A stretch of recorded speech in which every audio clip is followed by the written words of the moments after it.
असामान्य और विलक्षण किंतु संभव और सुलभ। इस पुस्तक के लेखक हैं वेदमूर्ति तपोनिष्ठ पंडित श्रीराम शर्मा आचार्य। अध्याय 1 दैहिक सीमाओं से परे आत्मा का विचरण।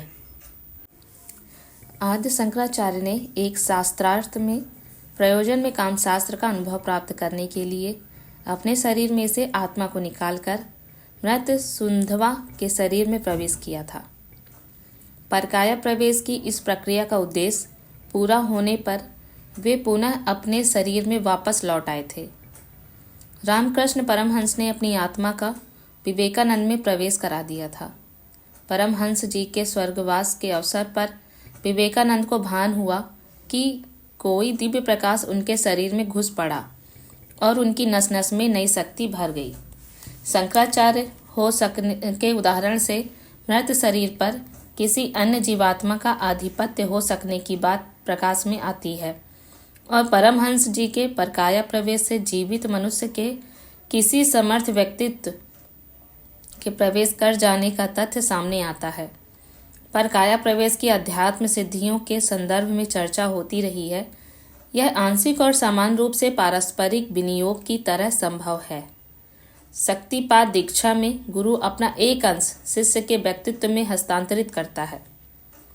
आत्मा स्वामी है और शरीर सेवक। आत्मा यात्री है और शरीर वाहन। स्वामी की अपनी दुर्बलताएं ही सेवक के श्रम सहयोग से वंचित रह सकती हैं। स्वेच्छाचार बरतने वाले सेवकों को देखकर यही अनुमान लगाया जा सकता है कि स्वामी को अपने पद का ध्यान नहीं रहा।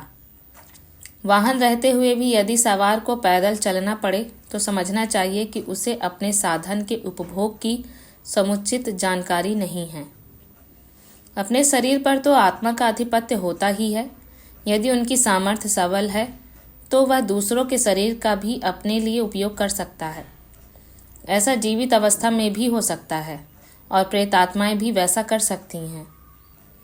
दो अमेरिकी प्रोफेसरों से मिलकर एक किताब लिखी है, 20वीं सदी में अचेतन मनोविज्ञान की खोज। इसमें आत्मा की स्वतंत्र सत्ता तथा पुनर्जन्म को सिद्ध करने वाले अनेक प्रमाण दिए गए हैं। इसी पुस्तक में परकाया प्रवेश संबंधी कई घटनाओं तथ्यों का संकलन किया गया है। उनमें से कुछ निम्न हैं। एक बर्तन विक्रेता घर से टहलने निकला और गायब हो गया। जाकर मशीनों की मरम्मत का काम करने लगा।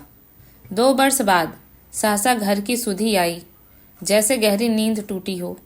घर वापस पहुंचा, पता चला मशीनों की मरम्मत का वही काम एक अन्य व्यक्ति करता था जो कुछ ही समय पहले मरा था। बर्तन विक्रेता 2 वर्ष तक उसी व्यक्ति की तरह काम करता रहा। वहां सभी कर्मचारियों के नाम, व्यवहार, सराय, होटल सब उसे याद थे।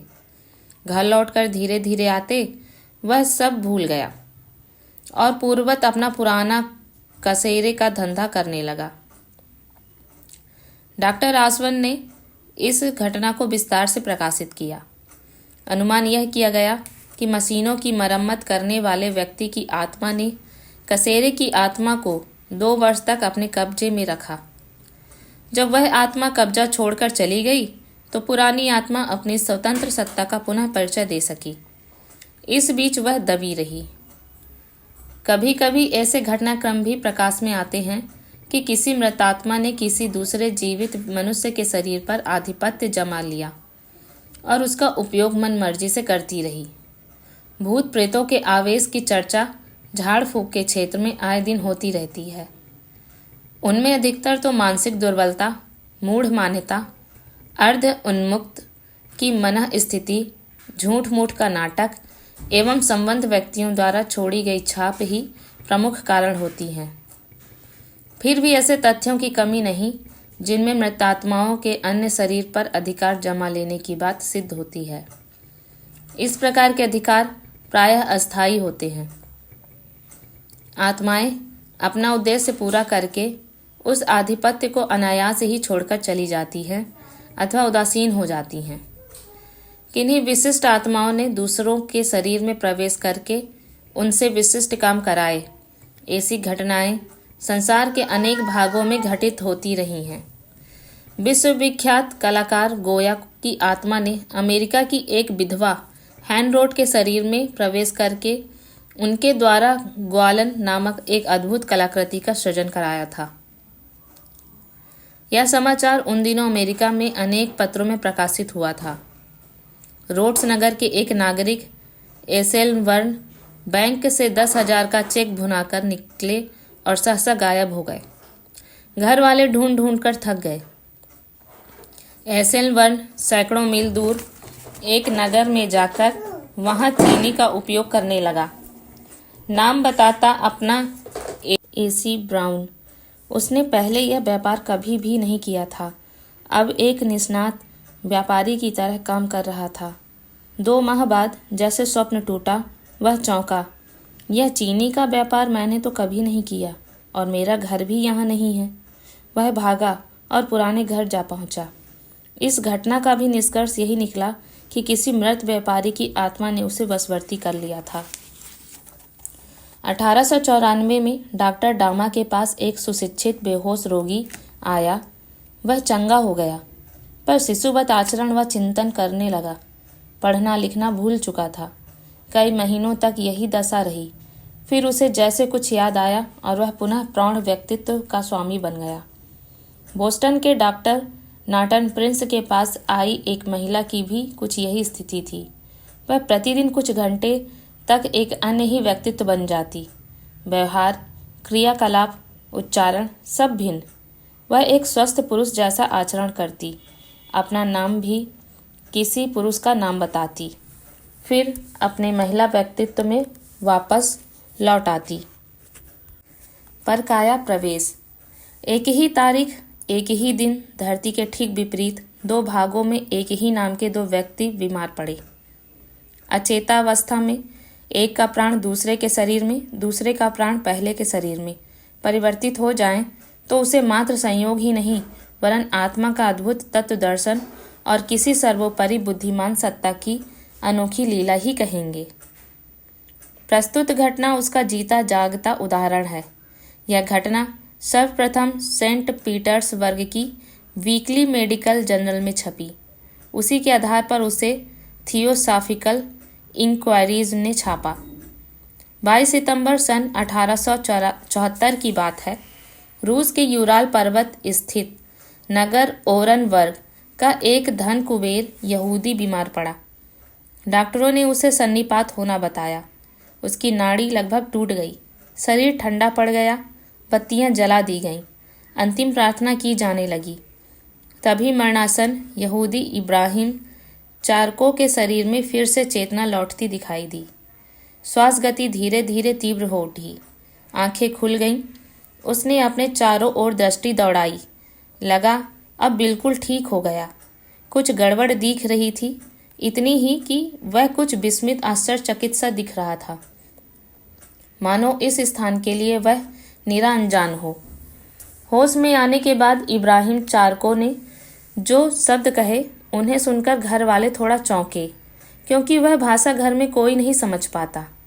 घर वालों ने अपनी भाषा में बातचीत करनी चाहिए, पर इब्राहिम चारको ने जो कुछ कहा उसे घर का एक भी सदस्य नहीं समझ पाया। लोगों ने समझा कि इब्राहिम पागल हो गया।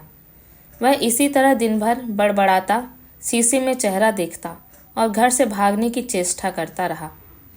पागलों का इलाज करने वाले डॉक्टर परेशान थे कि पागल होने पर मनुष्य चाहे कितना उल जुलूल बोले, पर बोलता अपनी भाषा है और अस्त व्यस्त बोलता है। पर इब्राहिम जो कुछ बोलता है वह सब एक ही भाषा के शब्द हैं। उसने कागज पर कुछ लिखा, उसे भाषा विशेषज्ञों से पढ़वाया गया तो पता चला कि उसने जो लिखा है वह लैटिन भाषा के क्रमबद्ध शब्द और वाक्य थे जो निरर्थक नहीं थे। इब्राहिम चारको को लैटिन के एक अक्षर का भी ज्ञान नहीं था। यही हैरानी थी कि वह आधे घंटे के अंदर से लैटिन किस तरह जान गया। अब उसे सेंट पीटर्सबर्ग की मेडिकल यूनिवर्सिटी में ले जाया गया, जहां लैटिन भाषा जानने वाले प्रोफेसर आरेलो ने उसका परीक्षण किया। पहली बार इब्राहिम ने खुलकर लैटिन में बात की। उसने प्रसन्नता व्यक्त करते हुए कहा कि आज मैं खुश हूँ कि कम से कम आप मेरी बात तो सुन और समझ सकते हैं। आप यकीन नहीं करेंगे, पर यह सच है। भगवान जाने कैसे हुआ, पर मैं ब्रिटिश कोलंबिया, उत्तरी अमेरिका का रहने वाला हूँ। न्यू वेस्टमिनिस्टर में मेरा घर है, मेरी पत्नी भी है और बच्चा भी। मेरा नाम इब्राहिम ही है, पर इब्राहिम चारको नहीं, इब्राहिम उरहम है। प्रोफेसर आर्लो ने उस समय तो यही कहा कि यह सब जासूसी षड्यंत्र सा लगता है, इससे अधिक वे कुछ जान ना पाए। इसी बीच इब्राहिम वहाँ से चुपचाप भाग निकला। फिर बहुत दिनों तक उसका पता न चला। लोगों ने समझा वह किसी नदी जोहड़ में डूबकर मर गया। कुछ दिन बाद ब्रिटिश कोलंबिया के अखबारों में एक विचित्र घटना छपी, ठीक उसी दिन जिस दिन रूस का इब्राहिम चारको बीमार पड़ा था। न्यू वेस्ट ने एक साधारण परिवार में भी इब्राहिम उरहम नामक अंग्रेज बीमार पड़ा। न्यू वेस्टमिनिस्टर ग्लोब में ठीक ओरन वर्ग की सीध में पड़ता है। यदि कोई लंबी कील ओरन वर्ग में घुसेड़ी जाए और वह पृथ्वी के आर पार कर जाए तो न्यू वेस्टमिनिस्टर में ही पहुंचेगी। बीमार थोड़ी देर अचेत रहा और जब होश में आया तब यहूदियों जैसी भाषा बोलने लगा। उसने अपने बच्चों तक को पहचानने से इनकार कर दिया। इसी बीच एक दूसरा इब्राहिम न्यू वेस्टमिनिस्टर आ पहुंचा। उसकी शक्ल सूरत रूसियों जैसी थी, पर वह लैटिन बोलता था और इब्राहिम उरहम की पत्नी को अपनी पत्नी बताता था। उसने बहुत सी ऐसी बातें बताई जो केवल वह और उसकी पत्नी ही जानते थे। पत्नी ने वे सारी बातें स्वीकार तो की, पर उसने कहा, सब बातें सच होने पर भी शकल में तो तुम मेरे पति से भिन्न शरीर के हो। यह समाचार अखबारों में छपा तब प्रोफेसर आर्लो स्वयं ब्रिटिश कोलंबिया आए और यह देखकर हैरान रह गए कि यह वही व्यक्ति था जिसका उन्होंने पूर्व परीक्षण किया था। आत्मविज्ञान की जानकारी के अभाव में पाश्चात्य वैज्ञानिक भी इस घटना का कुछ अर्थ न निकाल सके। रहस्य ही बना रह गया, किंतु इस घटना की याद करने वाले अमेरिकन आज भी आश्चर्यचकित होकर विचार करते हैं कि क्या सचमुच शरीर से पृथक कोई आत्मचेतना है जो शरीर के व्यापार में संलग्न होकर भी मुक्त जीवन तत्व हो। इस रहस्य का विश्लेषण भारतीय धर्म विज्ञान और तत्व दर्शन ही करा सकता है। विविध योग साधनाओं द्वारा इस सत्य का यथार्थ ज्ञान और अनुभूति को भी मनुष्य प्राप्त कर सकता है। 15 अप्रैल 1897 को एक पादरी मोटर घटनाग्रस्त हो गए। बेहोशी में अस्पताल ले जाए गए। होश आया तो एक छोटे बालक का ही आचरण करने लगे। पिछला नाम, पता, व्यवसाय सब भूल गए। पहले वे यहूदी भाषा नहीं जानते थे, शिशु रूप में अब यहूदी बोलते। परेशान होकर डॉक्टरों ने उन्हें लंदन से न्यूयॉर्क भेजा। वहाँ चिकित्सा चली। धीरे धीरे सुधार हुआ। लंबे समय तक कभी बालक व्यक्तित्व मुखर रहता, कभी पादरी व्यक्तित्व। अरसे बाद अंततः वे असली व्यक्तित्व में लौट सके। मृत आत्माएं दूसरों के शरीर पर किस स्थिति में, किन पर और किस लिए आधिपत्य स्थापित करती हैं, इसका सही उत्तर दे सकना तो आज भी स्थिति में कठिन है। पर अनुमान यह लगाया जा सकता है कि कोई मनस्वी आत्मा अपने से दुर्बल पड़ने वाले व्यक्तियों पर छा जाने में अधिक सफल होता है। पूर्व परिचय एवं स्नेह सौहार्द भी एक कारण हो सकता है। अतृप्त आत्माएं सांसारिक जीवन का आनंद लेना चाहती हैं अथवा अपनी अभिलाषाएं पूरी करने के लिए आतुर होती हैं। यह इंद्रिय क्षमता से युक्त स्थूल शरीर से भी ही संभव है। सूक्ष्म शरीरधारी मानसिक अनुभूतियां तो ले सकता है, पर स्थूल इंद्रियों के अभाव से भौतिक वस्तुओं का उपयोग या उपभोग उसके लिए शक्य नहीं होता। अस्तु इस प्रयोजन के लिए वे दूसरों के शरीरों पर आधिपत्य जमाते हैं और अपना मनोरथ पूरा करते हैं। इसके अतिरिक्त अन्य कारण भी हो सकते हैं। यह आधिपत्य थोड़े समय के लिए आवेग उन्माद स्तर का भी हो सकता है और उसका एक रूप यह भी संभव है कि शरीर का असली स्वामी जीवात्मा मूर्छित अवस्था में जा पड़े और उस शरीर का उपयोग कोई अधिकार जमाने वाली सत्ता मन चाहे ढंग से करती रहे। योग साधना द्वारा भी साधक सिद्धगण परकाया प्रवेश की सिद्धि प्राप्त कर लेते हैं। एक सिद्धि पुरुष की आंखों देखे गए परकाया प्रवेश का विवरण कमांडर LK फैरेल ने लिखा है। घटना सन 1939 की है। एक दिन पश्चिमी कमान के सैनिक कमांडेंट श्री LP फैरेल अपने सहायक अधिकारियों के साथ एक युद्ध संबंधी योजना तैयार कर रहे थे। यह स्थान जहां पर उनका कैंप लगा हुआ था, आसाम बर्मा की सीमा पर था। वहीं पास में एक नदी बहती थी।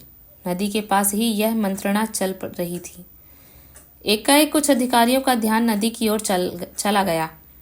श्री फैरेल ने भी उधर देखा तो उनकी भी दृष्टि अटक कर रह गई। टेलीस्कोप उठाकर देखा कि एक महाजीर्ण सीर्ण शरीर का वृद्ध सन्यासी पानी में घुसा एक शव को बाहर खींच रहा है। कमजोर शरीर होने से शव ढोने में अड़चन हो रही थी। हाँफता जाता था और खींचता भी। बड़ी कठिनाई से शव किनारे पर आ गया। श्री LP फैरेल यद्यपि अंग्रेज थे, पर अपनी बाल्यावस्था से ही आध्यात्मिक विषयों में रुचि होने उन्होंने प्रगाढ़ कर ली थी। भारतवर्ष में एक उच्च सैनिक अफसर नियुक्त होने के बाद तो उनके जीवन में एक नया मोड़ आया। भारतीय तत्व दर्शन का उन्होंने गहरा अध्ययन ही नहीं किया, जिसकी भी जानकारी मिली वह सिद्ध महात्माओं के पास जाकर अपनी जिज्ञासाओं का समाधान भी करते रहे। धीरे धीरे उनका परलोक, पुनर्जन्म, कर्मफल और आत्मा की अमरता पर विश्वास हो चला था। यह घटना तो उनके जीवन में अप्रत्याशित ही थी और उसने उनके उक्त विश्वास को निष्ठा में बदल दिया। श्री फैरेल एक अंग्रेज ऑफिसर के रूप में भारत आए थे, पर जब वे यहाँ से लौटे तब उनकी आत्मा में शुद्ध हिंदू संस्कार स्थान ले चुके थे। एक वृद्ध शव को क्यों खींच रहा था, इस रहस्य को जानने की जिज्ञासा स्वाभाविक ही थी। योजना तो वहीं रखी रह गई। सब लोग एकटक देखने लगे कि वृद्ध सन्यासी इस शव का क्या करता है। वृद्ध शव को खींचकर एक वृक्ष की आड़ में ले गया। फिर थोड़ी देर तक सन्नाटा छाया रहा। कुछ पता नहीं चला कि वह क्या कर रहा है। कोई 15-20 मिनट पीछे ही दिखाई दिया कि वह युवक जो अभी शव के रूप में नदी में बहता चला जा रहा था, उन्हीं गीले कपड़ों को पहनने बाहर निकल आया और कपड़े उतारने लगा।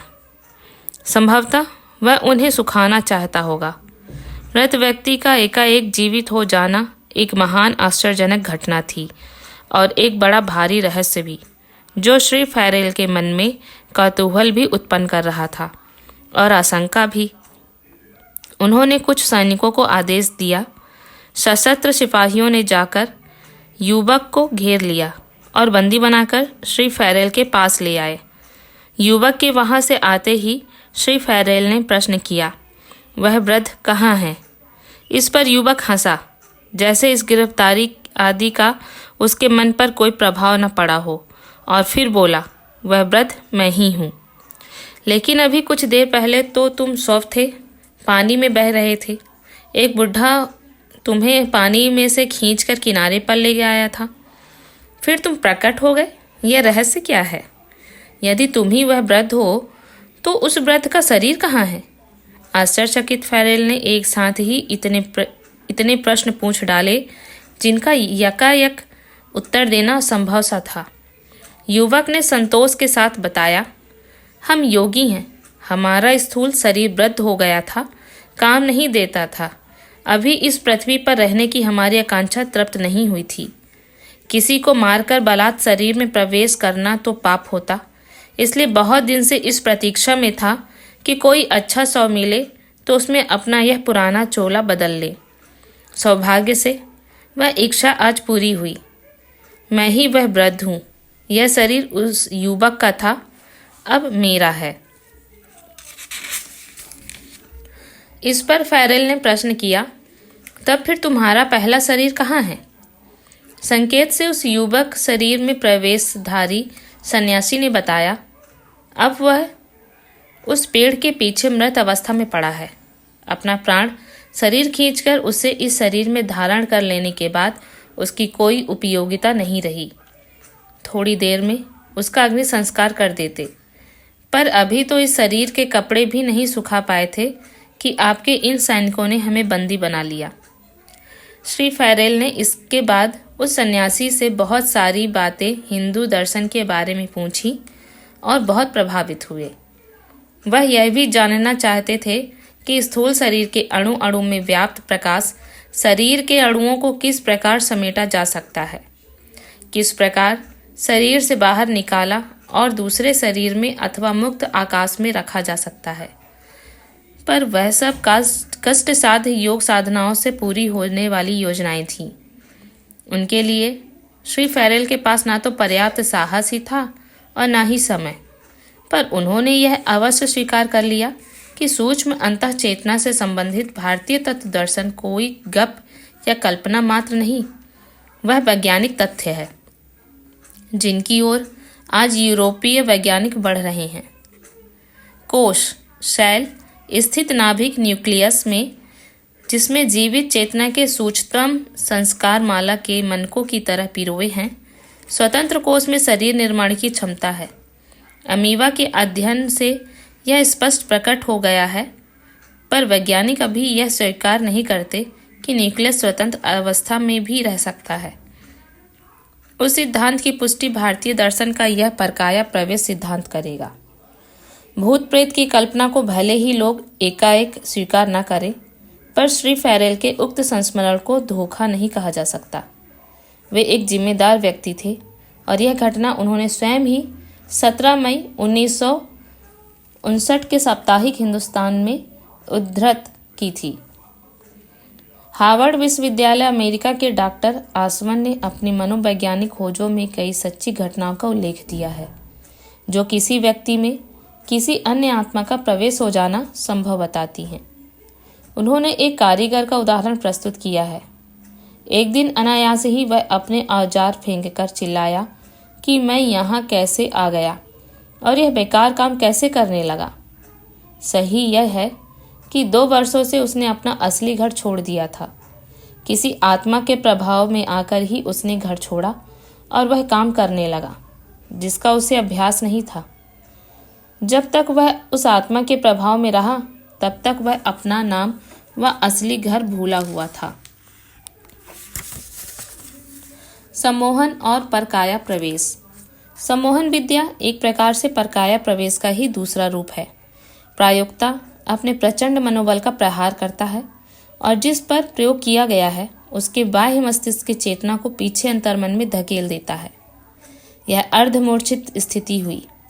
सोचने समझने वाला मस्तिष्क निद्राग्रस्त हो गया और उसकी जगह प्रायोक्ता का मनोबल काम करने लगा। सारे मस्तिष्कीय तंत्रों का उपयोग अब तक वही करता है जब तक कि बलात् निद्रा से मुक्ति नहीं मिल जाती। प्रायोक्ता का प्रहार और उपभोक्ता की सहज स्वीकृति का समन्वय ही सम्मोहन की स्थिति उत्पन्न करता है। दोनों में से एक पक्ष भी दुर्बल हो तो प्रयोग सफल न हो सकेगा। स्वसम्मोहन का स्तर अधिक ऊंचा है। उसमें प्रबल आत्मशक्ति के द्वारा ही अपने चेतन मस्तिष्क को अर्ध तंद्रा में धकेल दिया जाता है और अचेतन को सामान्य जीवन संचार की व्यवस्था जुटाते रहने के लिए सीमित कर दिया जाता है। इसे योग निद्रा या समाधि कहते हैं। इसमें अरहनिश श्रम संलग्न रहने वाले बाह्य मस्तिष्क को कृत्रिम शक्ति साथ ही दिव्य निद्रा का आनंद मिलता है। इस विश्रांति के उपरांत एक नई स्फूर्ति का लाभ मिलता है। साथ ही चेतना की आवश्यक परतों को दुर्बल एवं आवश्यक परतों को सबल बनाने का अवसर मिलता है। योगी लोग आत्मोत्कर्ष के अन्यान्य उच्च स्तरीय लाभ भी इस योग निद्रा द्वारा प्राप्त करते हैं। सामान्यतः प्रचलित स्वसम्मोहन भी अपना मनोबल बढ़ाने, बुरी आदतें छुड़ाने एवं उपयोगी निष्ठाएं जमाने के लिए बहुत उपयोगी सिद्ध हो रहा है। स्वसम्मोहन कठिन है।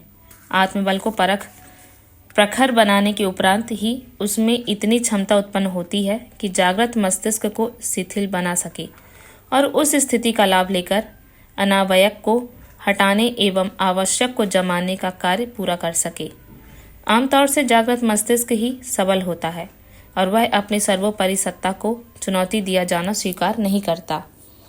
तर्क और संदेह के आधार पर वह अपने ऊपर होने वाले आक्रमण को पूरी शक्ति के साथ रोकता है। फलतः स्वसम्मोहन की गहराई उत्पन्न होने से भारी कठिनाई उत्पन्न होती है। इतने पर भी शांत चित्त से श्रद्धापूर्वक किन्हीं विचारों को बार बार दोहराने से भी कुछ तो प्रभाव पड़ता ही है और उपयोगी मानसिक परिवर्तन के लिए प्रयासों से कुछ तो सफलताएं मिलती ही हैं। यह कुछ भी बूंद बूंद करके घड़ा भरने की उक्ति के अनुरूप लाभदायक ही सिद्ध होता है।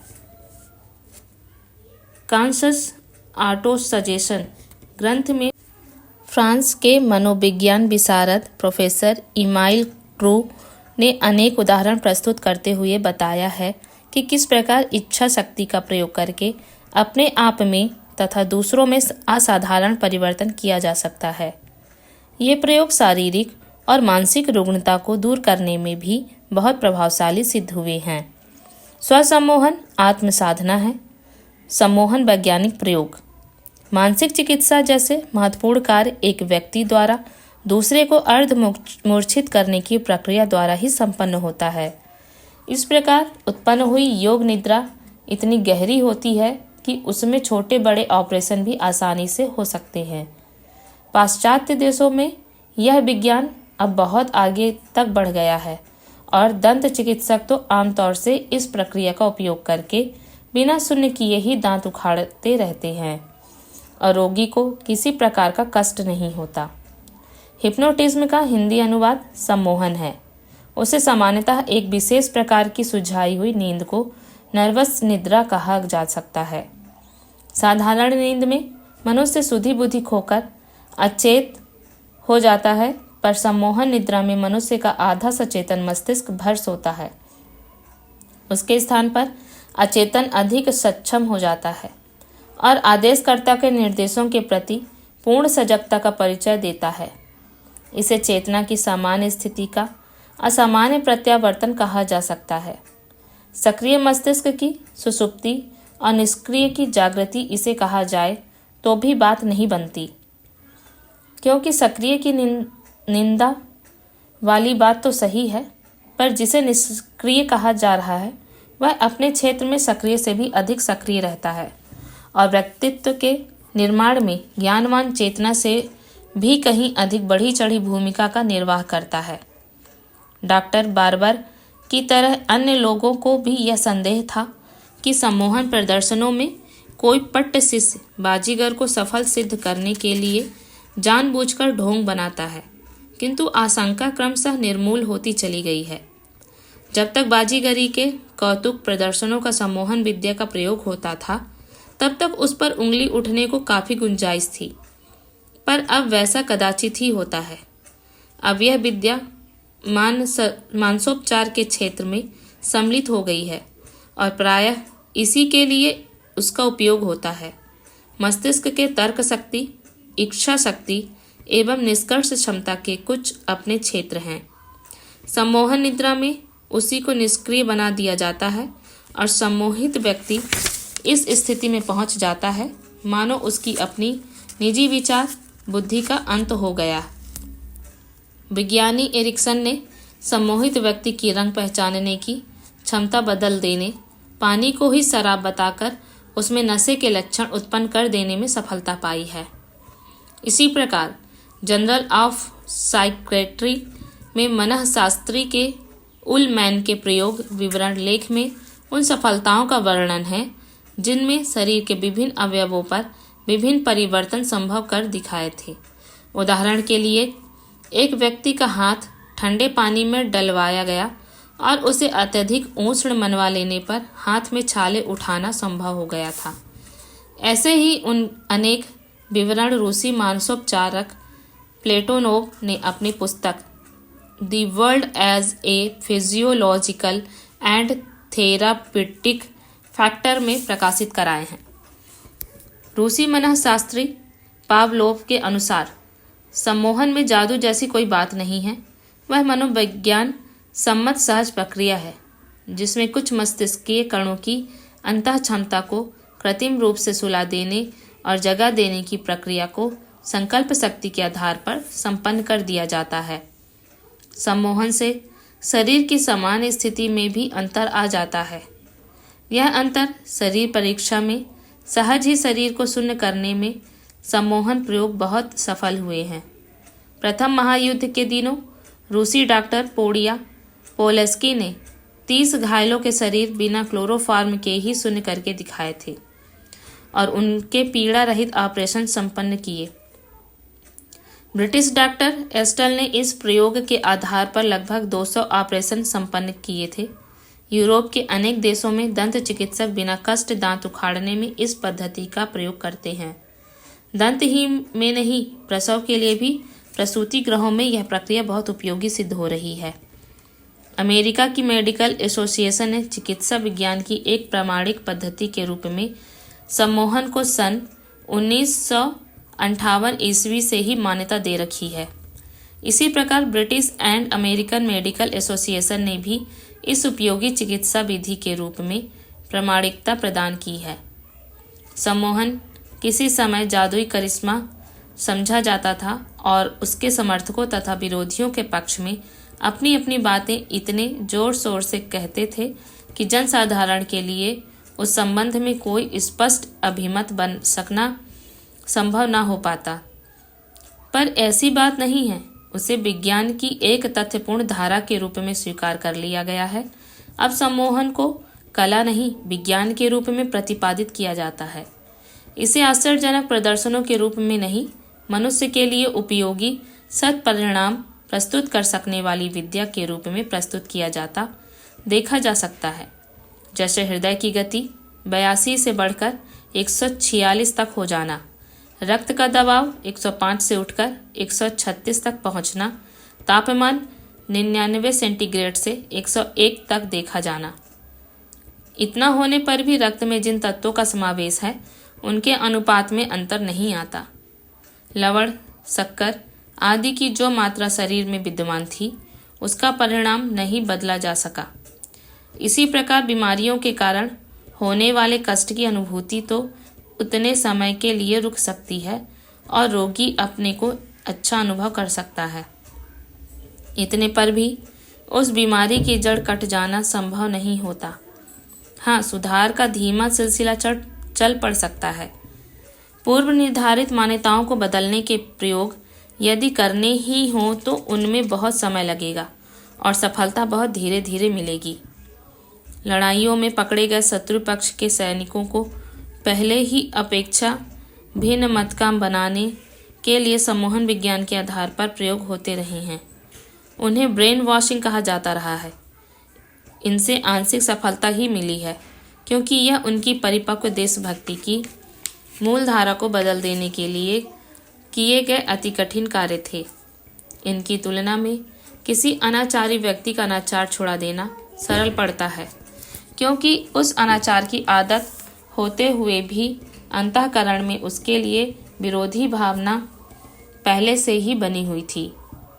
सम्मोहित व्यक्ति में उसके विनिर्मित व्यक्तित्व की सीमा के अंतर्गत ही कार्य कराए जा सकते हैं। अचेतन की गहरी परतें अपने भीतर कुछ नैतिक और आत्मिक मान्यताएं अत्यंत सघन होकर जमाई रहती हैं। उन्हें सम्मोहित प्रयोगों में नहीं छुआ जाता। सामान्य कामकाजी बातों को ही शरीर और मस्तिष्क द्वारा पूरा कराया जा सकता है। किसी व्यक्ति की आंतरिक आस्था जीव दया पर आधारित है। उसे सम्मोहित स्थिति में मांस खाने के लिए कहा जाए तो मन की गहरी परतें उसका विरोध करेंगी और वह व्यक्ति उस आदेश का पालन करने से इनकार कर देगा। इसी प्रकार किसी का धन या सील हरण करने, किसी की हत्या करने जैसे कुकृत्यों के लिए सम्मोहनकर्ता कोई प्रयोग करे तो अंतःकरण की अस्वीकृति होने पर वे प्रयोग सफल न हो सकेंगे। इसी प्रकार यह भी संभव नहीं कि किसी व्यक्ति की मूलभूत क्षमता से बाहर के काम कराए जा सके। हिंदी पढ़े व्यक्ति से अंग्रेजी बोलने के लिए कहा जाए तो वह न बोल सकेगा। इसी प्रकार इतना वजन उठाने के लिए कहा जाए जो उसकी शारीरिक क्षमता से बाहर हो तो भी यह इन प्रयोगों में न बन पड़ेगा। आत्महत्या कर लेने जैसे आदेश भी सम्मोहित व्यक्ति को स्वीकार्य नहीं होते। इसका तात्पर्य इतना ही है कि प्रदर्शनों में इतनी ही सफलता मिलेगी जितनी कि किसी अनुशासित व्यक्ति से जीवित अवस्था में सहमत करके कराया जा सकता है।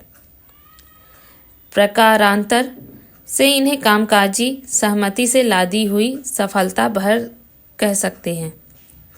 सत्संग और कुसंग का प्रभाव सर्वविदित है। ऋषियों के आश्रमों में सिंह और गाय एक घाट में पानी पीते थे।